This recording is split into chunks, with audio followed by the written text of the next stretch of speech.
Hey everybody, I'm trying out some new technology and I thought I'd just go ahead and share what I had created. Basically, I wanted to reach out to uh, the college students and anybody else who's interested in these lessons, and I thought maybe this would be a good way to do that. I'm new to Zoom and making these kind of lessons. I know some of our teachers are just like, it's easy, you can do it. Well, guess what? I've done this. I ran through it twice last night trying to get this recorded completely through the lesson all the way through to the end. And guess what? Didn't record either time. So here we are tonight, and wanted to just talk a little bit about what's been going on and trying to get some of these technology figured out and getting these lessons done. And appreciate everybody who's tuning in to me tonight. Basically, what we're doing is we are going to go through a slide presentation and a lesson and see what we can figure out and how to do it better, I guess, how I can do it anyway, so I can reach out to the people that I need to be reaching out to. One of the things that really caught my attention and made me understand how serious the situation is that we're in is when I got the news that they were going to cancel the Olympics until next year.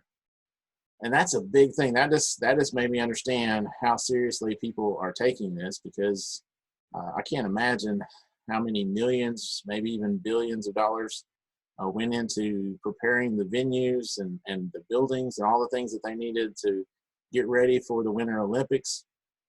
And then all the training and all the hours and that the athletes have put in and different Olympic committees and different things that have been going on. And for them to decide to put it off for a year really emphasized for me how serious people were taking our current situation.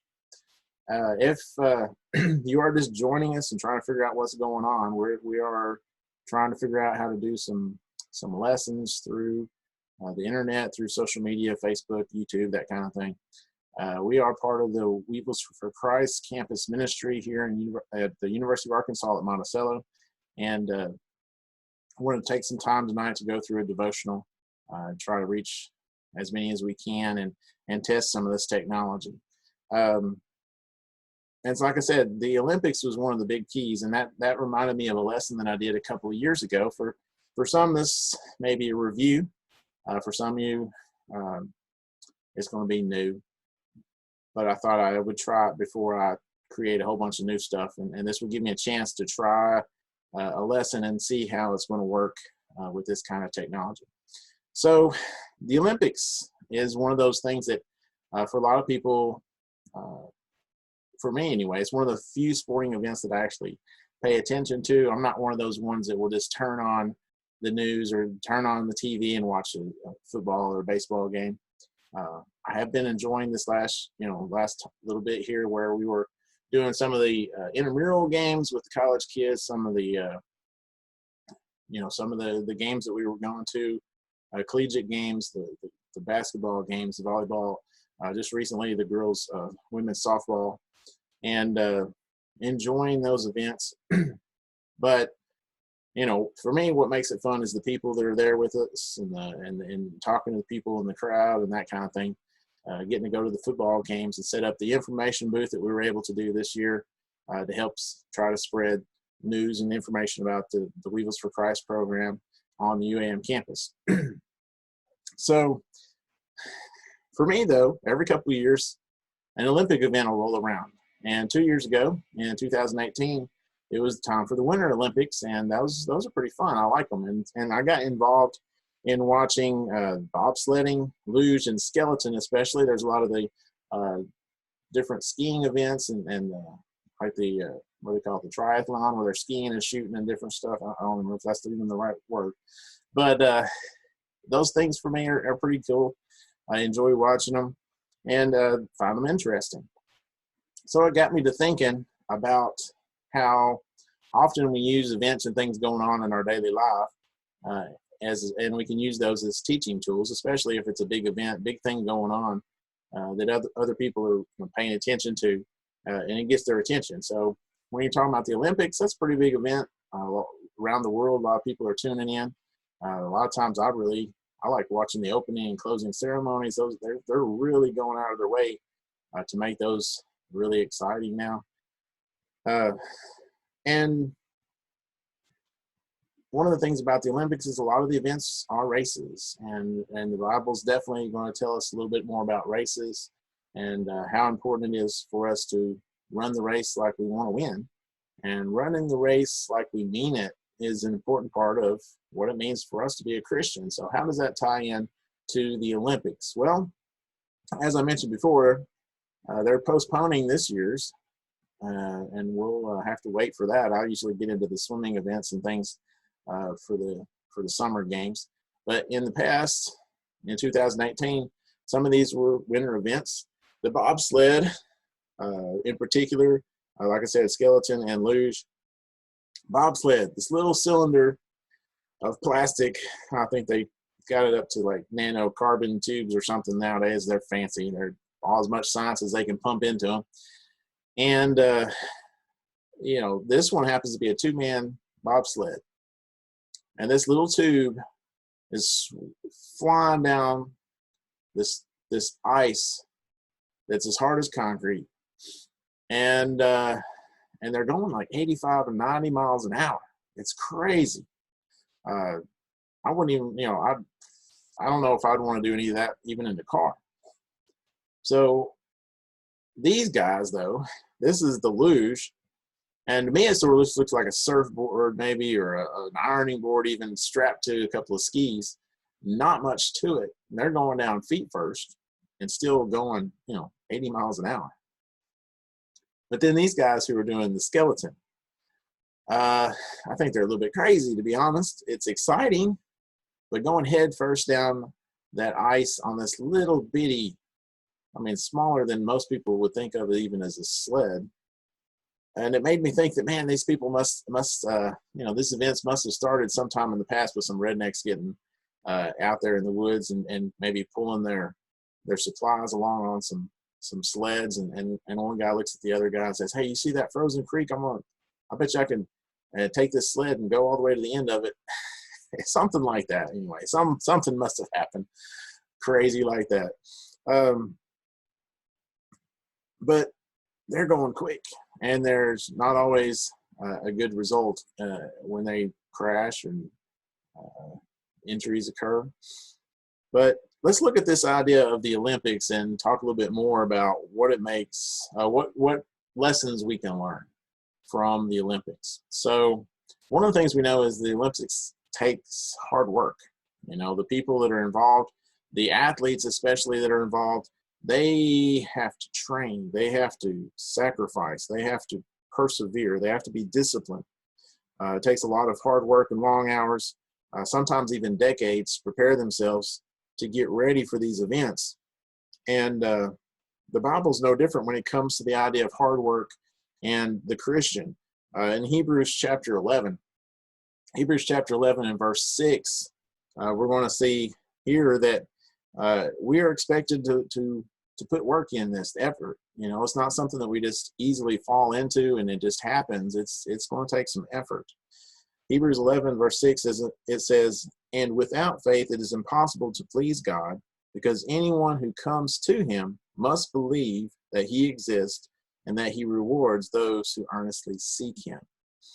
The Bible teaches us that we must strive and earnestly seek him. Those are action words. Those are things that require effort on our part. We have to do something in order for us to be obedient to what God's word has said. And the athletes really have to want to be in the Olympics. They're not going to just show up, as a spectator and suddenly somebody say, "Hey, come on, try and do this event."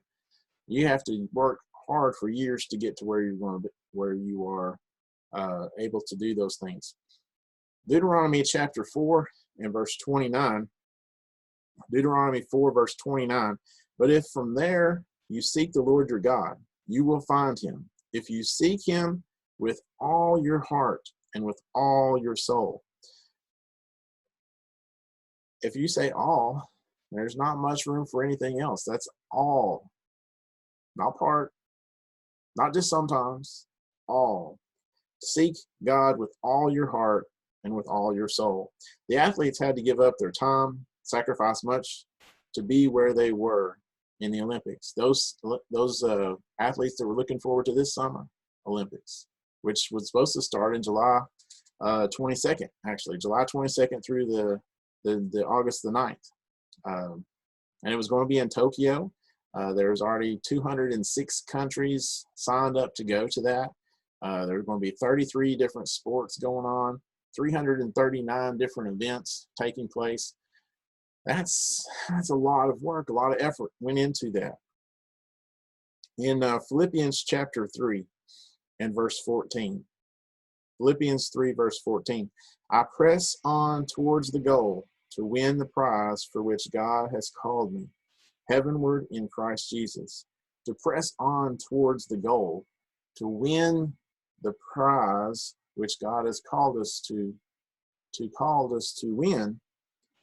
One of the things about people who are driven, who are successful, guess what? They usually have goals. They have in mind what they want to accomplish and the steps that are necessary to get there, and they go after it. They're committed to it. They are willing to sacrifice their time and energy and effort to get to where they want to go. And as Christians, we need to be setting some of these goals for ourselves, and we need to be pressing forward towards that goal as part of us being a Christian. We must work to grow closer together. We must grow in our knowledge. We must grow in patience and kindness and love. And there's so many verses that we can turn to where it talks about us needing to grow and improve and increase in knowledge and all these different things. And if we're not doing that, if we're not taking those seriously as signposts along the road to see, hey, yes, I'm making progress, I'm growing, I'm getting to that goal which God has established for me, then we're not doing what we need to do. Because Christianity takes hard work, just like being an athlete, just like going to work, going to school. If you're not putting into the effort and the time it's necessary to continue and finish your classes, I mean, that's one of the things we're looking at now with college students, is that basically all their classes have gone to online classes, and getting that paperwork done on time. We talked about the difficulties I've had with a couple of the students with making sure you're staying on a schedule, keeping up with when everything is due, getting all the resources you need to get those papers done and the homework done, making sure you have access to the internet and all this other stuff that goes into it now. So very different from what some of us were used to from before. So we have to be willing to do the work, and it's going to be hard sometimes. It's going to take effort. I think we probably all could put a little bit more effort into our study time, into our memorization of the scriptures, really writing them on our heart so that we can live them in our everyday life. We must be willing to run the race. If we're going to win, we have to start. We have to be, you can't win a race if you never even get off the couch. And the athletes in the Olympics, they have an opportunity to win because they're there, they're competing, and they're striving with every ounce of their being to do their best. But like I said, me sitting on the couch at home watching, I have no hope of winning a gold medal. It's not going to happen. It's just not possible. I don't even have a chance. And there was some interesting discussion that went on back in the 2018 Olympics about the women's bobsled team that was from Jamaica. They don't even have snow in Jamaica, but here they were trying to do their best, and they were striving. They had made it to the Olympics. Hey, they were better and closer than I was. And all of this, though, we have to be willing to run. In 1 Corinthians chapter 9, verse 24, it says, do you not know that in a race all the runners run, but only one gets the prize? Run in such a way as to get the prize. I don't know when the last time you ran. Well, we have a couple of guys that are in WFC that come all the time that are in cross country, and they run a lot. I'll pull up there early in the morning, and they've already gone and ran I don't know how many miles, especially in the spring or in the fall. In the fall semester, Uh, and I think the last time I really ran seriously, where I was, I don't even know how far back I'd have to go. It's not something I enjoy, but I know there are you out there that have run marathons and run every day. And guess what? If you're not running with all your heart, if you're not running with discipline, pacing yourself, if you're not willing to push past, that point where you feel like you're going to break and move on past that, you're not going to win the race. And we're to run the race as if we're running to get the prize. I'm not talking about a race here in this world, but the spiritual race that we're running every day to reach heaven. Hebrews chapter 12, verse 1. Hebrews 12, verse 1 says, "Therefore, since we are surrounded by such a great cloud of witnesses, let us throw off everything that hinders and the sin that so easily entangles, and let us run with perseverance the race marked out for us." We have to get in there. We have to be willing to run the race. Even though the announcer may say the U.S. wins at the Olympics, and they'll have the guy get up on the podium and they'll be having the flag and playing the national anthem because the U.S. has won. We all know that it's not the U.S. has won, that person has won. And each of us at home have to get up and decide, hey, we want to run that race. We want to win. And the Bible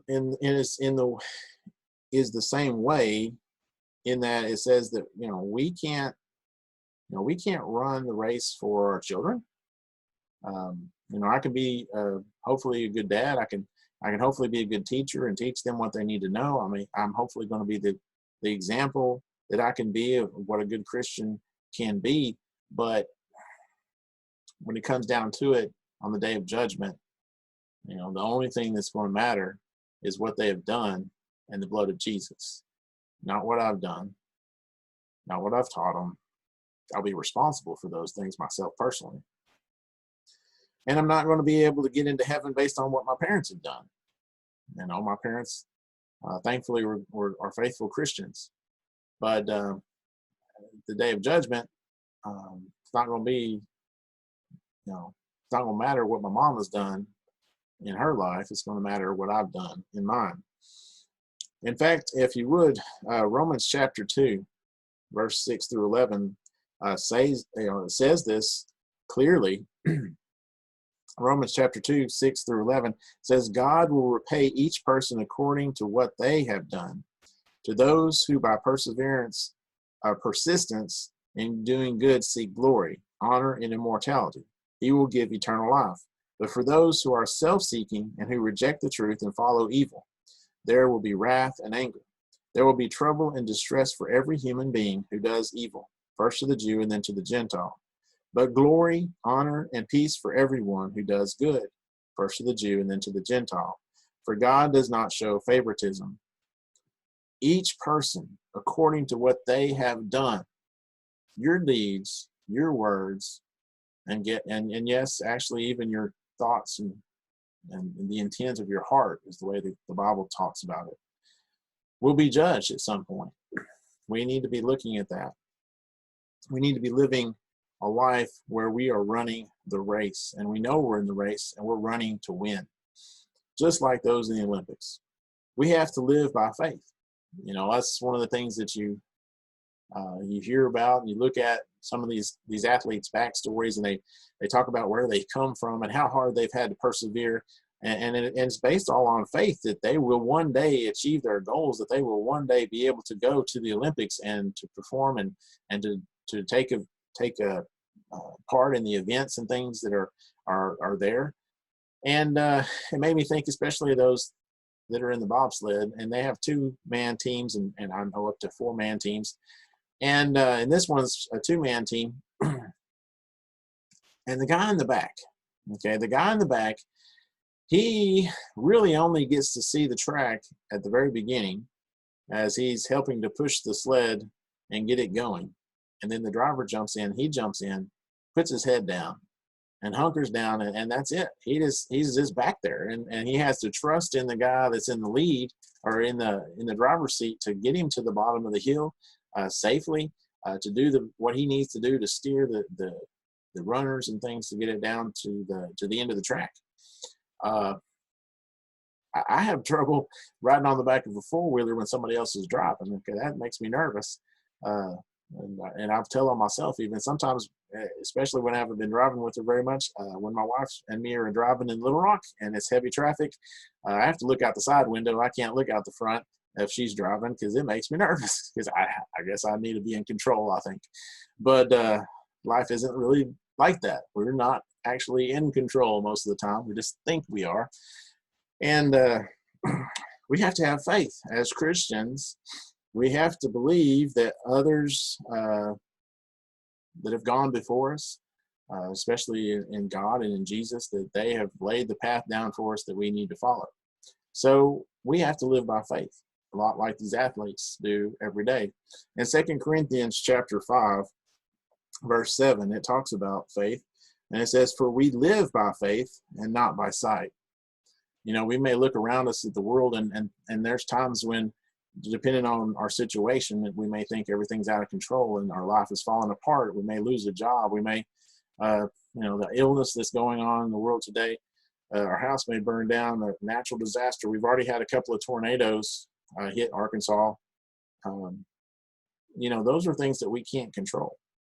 And if we look at those things, if we look at use our sight, it takes some faith in our life to see the spiritual side of things. We can't really know, period, what's going on. We have to believe and have faith in what the Bible says and what it says is true. Now, don't get me wrong. There's a lot of things that we can back up with archaeology and history and other sources, and all kinds of material is available for us to tell us that the Bible is accurate and true. But there's a whole lot of it that is very much spiritual, that's faith-based. Basically, there's no empirical scientific proof of angels. There's no scientific proof of the resurrection. And I mean, as far as, there was an empty tomb. There's stories and history to go along with it. But I haven't seen Jesus. I would like to, and I want to, and I will hopefully one day. But each of us lives by faith. And we have to keep that in mind as we are Christians, that our faith is important to us. In Hebrews chapter 11, verse 1 says, "Now faith is confidence in what we hope for and assurance about what we do not see." That man that was in the back of that bobsled, he couldn't see, but he had faith in his teammate. And we have confidence in Jesus, who we have not seen, but is gone on before us to heaven and shown us the path through his own resurrection, what we can expect as Christians one day, that we will also be raised from the dead, and we also will have eternal life. Hard work is the third and final, no, it's not. Hard work pays off. We're going to have one more point after this. Hard work does pay off in life, and I really do believe that. If you are a hard worker, I think most of the time you will get by. There's going to be times when we have challenges, but people notice it. Believe me, especially in today's economy and today's world. When you are a hard worker, your employer is going to notice. But the athletes have to work hard. They can win the race, but they're really there because of all the people that are helping them along the way. The world population is around 7.5 billion people. That's a lot. It's a number that I can't even really imagine, to be honest. It's a bunch of zeros and numbers, but to think of 7.5 billion of anything, for my mind, is is beyond the scope of my understanding. But of that 7.5 billion, only 2,952 athletes were able to go to the Olympics in 2018. So that is really, really a small percentage of the world population. When you get down to it, and you look at the number there, I hope you can see it on your screen, 0.0000004% of the world's population, tiny little percentage. And that really goes along with what it really means to be a Christian. How many of us are on that path that leads to eternity? The Bible talks about it being the narrow path. The narrow path is that few find. And it takes effort on our part, and the work may be hard at times, but it does pay off. It does pay off. Colossians chapter 3, verses 23 through 24 says, "Whatever you do, work at it with all your heart, as working for the Lord, not for human masters, since you know that you will receive an inheritance from the Lord as a reward. It is the Lord Christ you are serving." You know, it's interesting because this verse actually is sort of talking, if you take it in context, about working here on this world as though we're working for God. But in our own Christian life, there's work to be done, and we need to understand that we are working for the Lord at His direction, as He has instructed us to. And it does take some hard work. It does. And in fact, it talks about us that we will receive an inheritance. That work will be rewarded through our obedience and our faith. God has promised that He will take care of us, that we will have eternity with Him. 1 Corinthians 15, verse 58 says, "Therefore, my dear brothers and sisters, stand firm, let nothing move you. Always give yourself fully to the work of the Lord, because you know that your labor in the Lord is not in vain." It's not in vain. What we do here, what we do each and every day, the life that we live, those things that some people think we're sacrificing, which I still don't understand, because everything God has laid down for me in my life and through the Word is for the best. I'm not missing anything, believe me. So what we labor for, what we work for, those things are going to be rewarded. It's not in vain.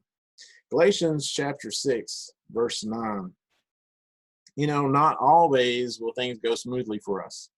There's going to be times in our life where our work, as we're working along and we are doing what we think we need to be doing, and our plans may be disrupted. And we may be in a time like this where we can't be together. And I know that's not what I want. It's not what I want, but it is where I find myself. The athletes themselves, they have a situation like that themselves. They go and they do their best, and then you have events like this where they crash. If I have to admit something, you know, if or when I do turn on a race like NASCAR or something, you know, it doesn't get exciting until somebody crashes, and that's bad. I feel bad for the people involved, and I know it's dangerous. And it can be that way a lot of times with a sporting event like this, where they're crashing, or you see that skier that hits that one bump and flies a little bit wrong and doesn't land quite right, or you know, the inline skating events, you can have a pack all together skating around that rink so fast, and one person misses a step, and suddenly it wipes out the whole group. But you know what they do? They get back up, they dust themselves off, and they go at it again. Or you know, the next day they go for another qualifying round, or whatever it may be. They don't give up. They don't give up when the path becomes a little rocky, or things don't go their way. And that's the same way for us. As we're working and things are going along, and we may hit a bump in the road, we just keep going. We keep on working. Galatians chapter 6, verse 9 says, "Let us not become weary in doing good, for at the proper time we will reap a harvest if we do not give up." You know, it's hard to understand sometimes that, yeah, you can even get tired and get weary of doing good. You know, you can ask anybody right now who's in the medical profession, and I can tell you right now that a lot of them are tired. They've been working nonstop trying to prepare and take care of those that are sick, and then all the extra precautions that are having to be taken because of this virus to keep the other patients that they have that don't have it safe and keep themselves safe and healthy, but they're doing good. They're doing good. And in our Christian life, we're the same way. There's going to be times when you may feel tired. You may get tired of inviting people to church. You may be tired of asking people for Bible studies, and those are sometimes discouraging. When we have that, when we face that. I know that college kids. We've talked about this over the last, for sure this last semester. The importance of us getting out on campus and inviting our friends and classmates to come, and I know I've talked to several of you about that, and you've told me, we've been asking, we ask our friends, we ask our, and they don't come, but you keep asking, and there's going to be that one that does finally. And maybe after you've asked 100 other people, but there's going to be that one that finally does come, and hangs out with us and gets to learn a little bit more about God. So does the hard work, is it difficult at times? Yes. But we shouldn't grow weary of doing the work that God has asked us to do, because there is a harvest that will come to us, according to Galatians chapter 6, verse 9. There was a story in the Olympics, and it is inspirational to me. It's just a difficult situation. It's hard to believe, to be honest, but you can go back and you can actually Google some of this and watch some videos even of it. There's a woman named Petra Majdic who won the bronze medal in the women's sprint event in 2010 at the Vancouver Olympics. Now, what makes that amazing is the fact that in a warm-up run, she was doing a warm-up run, going down this one hill. She went off a curve where there wasn't a barrier, fell off into this steep hill, basically off into it was almost like a pit, fell 10 feet down there onto some rocks. Of course, emergency personnel and things showed up, and they wanted to take her to the hospital, but she refused. So then after that, she has to go on to complete the qualifying. I don't know why I'm having trouble with that word tonight. The qualifying trial, the semifinals, and she even made it to the finals, made it through the finals to win the third place bronze medal, before finally she let them take her to the hospital.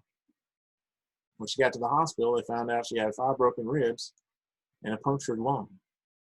And so many were just amazed that she was able to keep on and to go on and to perform and do so well. I mean, if I sleep wrong, I get up the next morning, I'm limping around sometimes trying to get by in the day, and here she is falling off into this 10-foot deep hole, punctured lung, broken ribs, and winning 3rd place at the Olympics. So is the hard work, did her hard work pay off? Yeah, it paid off. All her training and her physical activity that she had done before prepared her body to put up with a lot of pain and suffering, because, hey, if you've ever been in training, you know that you have to go through some of that to get better. And here she is, able to get up and continue on, even though she's very much injured and in need of medical attention. That drive, that sacrifice kept her on the path that she needed to go, and so that she was able to pull off her dream. Now, I'm sure she would have done better, maybe even if she hadn't been so injured. Maybe she could have got gold. Who knows? But she didn't give up.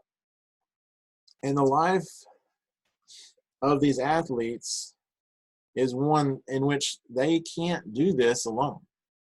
You're not going to see an athlete at the Olympics that they're all on their own merit, on their own, without any help at all. I mean, we can see in our own lives as Christians that this is also true. We aren't going to make it on our own. And yes, we could definitely point out to God.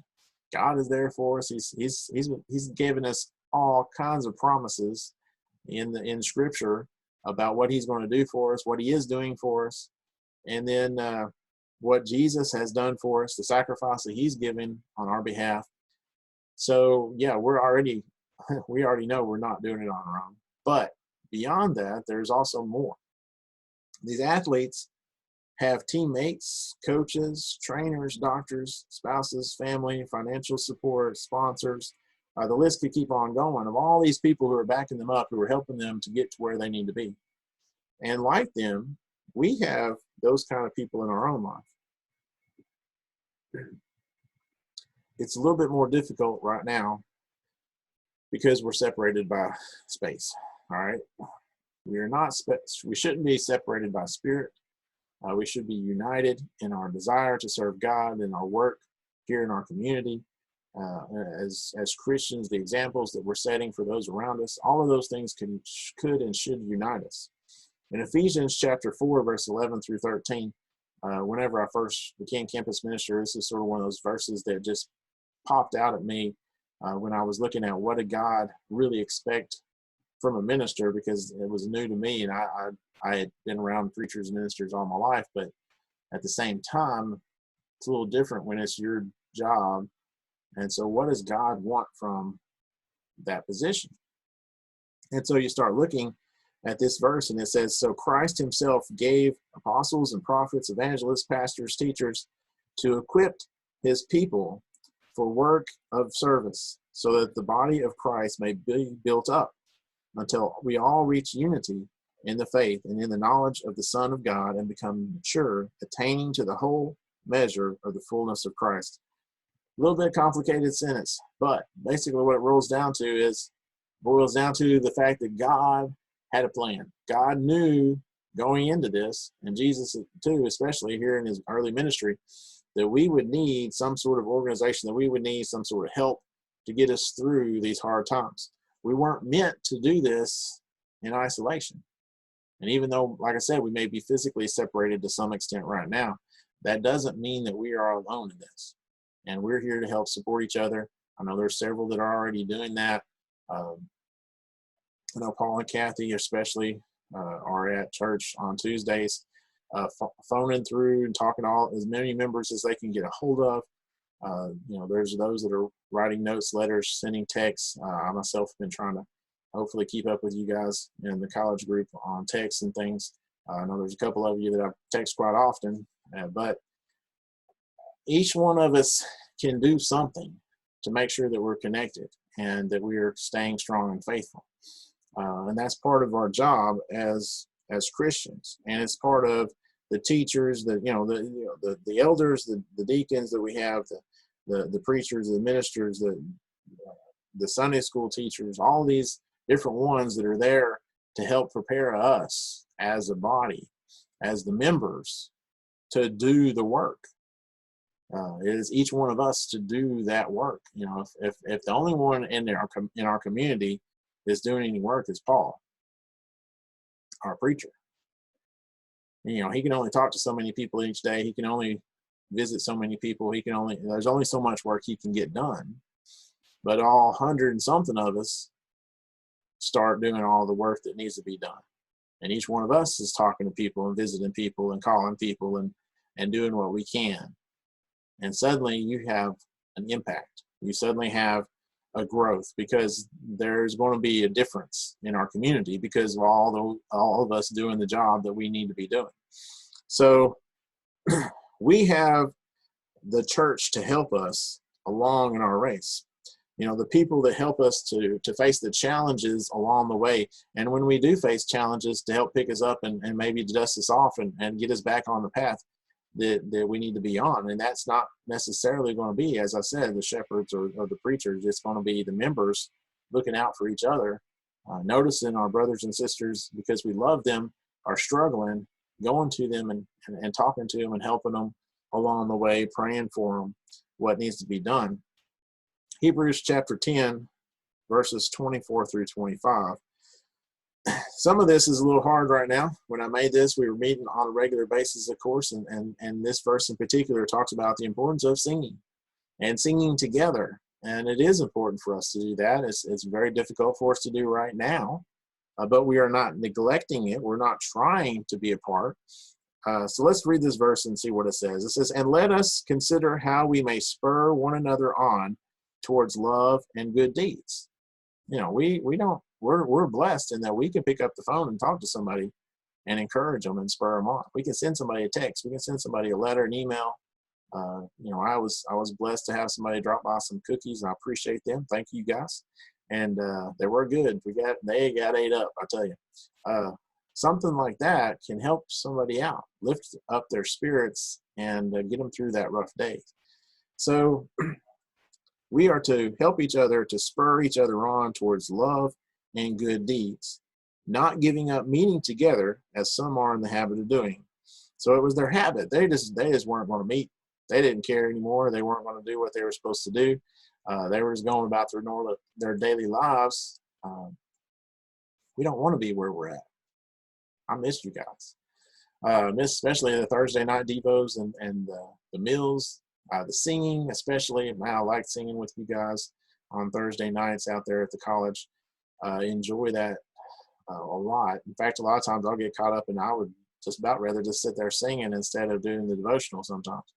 But, you know, singing together with the congregation, it is amazing. The times we've gotten to go, or we get to go over to Horizon to their yearly singing. We've been up to Pine Bluff a few times for their Friday night, Fifth Friday singings. Those things, those are good. Those are great. I mean, we need those. There's a reason for them. In fact, the songs themselves in Colossians chapter 3, verse 16, you know, we need to be there to support each other, help each other out. And there's an event right here that's in this picture, 3 guys in a team, and the guy in the middle there, he is the weaker of the teammates, to be honest, which is a weird situation. It's like, well, why is he in the middle? Well, the guy in the very back actually will literally push him sometimes to help him stay on pace, to let him take a little break and to keep him going with the other 2 guys. And sometimes the first and the second will switch around and stuff. But we can't make it on our own indefinitely. It's just not what we're meant to do. There's a reason why in prison solitary confinement is the punishment. It's just not something most of us can handle very well. But as I said, Colossians chapter 3, verse 16 goes in line with this idea of encouraging each other. It says, let the message of Christ dwell among you richly as you teach and admonish one another with all wisdom. All right, we're trying to do that through classes and Bible study, the lessons that we're keeping online and things like that. This in particular does focus on psalms, hymns, and songs from the Spirit, singing to God with gratitude in your hearts. I hope you are still singing. I know they're trying to include a little bit of that. It's actually a difficult situation because, well, you have to have a special license to put the songs on like Facebook and YouTube, and we don't have that. We're trying to put some, maybe, I think Paul talked about putting some of the ones that are in the public domain, possibly. But even then, we're just watching Paul try to sing it, and that's difficult. But hopefully at home, maybe you can turn on, maybe you got a CD of some church songs singing that you can sing along with, or family members. I love singing with our family. My own family growing up, we would get, especially after we got married, all our spouses and things, and we'd all get together, especially around Christmas and holidays, and just sit and sing together. And I enjoy that. We did we still do a little bit of that. We did some over Christmas break, gathered around. In fact, while we were cooking, we were singing in the kitchen. So don't give up on these things. And like I said, we're not doing this because we want to be a part. We're doing it because we, at this time, need to be. But we are the church, and we are here. And we're still supporting each other, and we're still encouraging each other as best we can during this time. Now, you know, these athletes, they run these races, they do what they do to win a medal. To be able to stand on the top of that podium and be, you know, to spend that time as number one, first in that event. But they can't take that with them. It's not going to last. And it's really, to be honest, not really a great reward that comes along with it, especially, you know, for us here in the U.S. There's some countries that do give actually a cash bonus for winning to their athletes. But the prestige, the desire to show that you're the best. We run a race ourselves as Christians, and our reward and what we're running for is much more important, because our reward is a reward that is eternal. In Matthew chapter 6, starting in verse 19, Matthew 6, 19 through 21, it says, "Do not store up for yourselves treasures on earth, where moths and vermin destroy, and where thieves break in and steal. But store up for yourselves treasures in heaven, where moths and vermin do not destroy, and where thieves do not break in and steal. For wherever your treasure is, there your heart will be also." It's one of the things about the dedication you see with the athletes is that everything they're doing each and every day, the exercise, their sleep routine, the training that they're going through, everything in their life is focused on that one day when they're going to get to go to the Olympics and run that event, whatever it may be. As Christians, if we are not striving each and every day, our discipline, if we're not praying, if we're not studying, if we're not encouraging, if we're not being obedient to God's word, then we're not on the right track. And that day is going to come when we'll stand before God in judgment. That's our race. That's the finish line. That's where, are we in first, or are we even in the race or not? Well, it's that's going to determine our eternity. And it's what we're doing now in our day-to-day life. In my day-to-day life, am I serving God? Am I being obedient to him? Am I living by faith? We're running that race. We are putting our heart into all that we do, hopefully. Our heart, our mind, our soul, our strength, whatever, our body, all of this is going to God. We are a living sacrifice. And we just need to keep up the race. Keep it up. Don't give up. Remember each and every day that it does take hard work, that we have to run the race, that we have to live by faith, and that, like the athletes, that we are not alone, even though we may be separated during this time. And I was sort of thinking about this and sort of joking around, and I don't know, I may have used this college students with you before. I don't remember. But if I'm looking at my fingertips here, when I hold out my arms and I stretch them out as far as I can. Well, first off, I got monkey arms. So me and my brother's 6 foot tall, and I'm only 5'8", but our arm span is the same, because really, to be honest, most people on average have their arm span is the same as how tall they are. So mine's quite a bit longer. But no matter how far these fingers are apart, if I'm stretching them out as far as I can, even though they're 6 foot apart, they're still part of one body. And we are part of the body. We are part of Christ's body.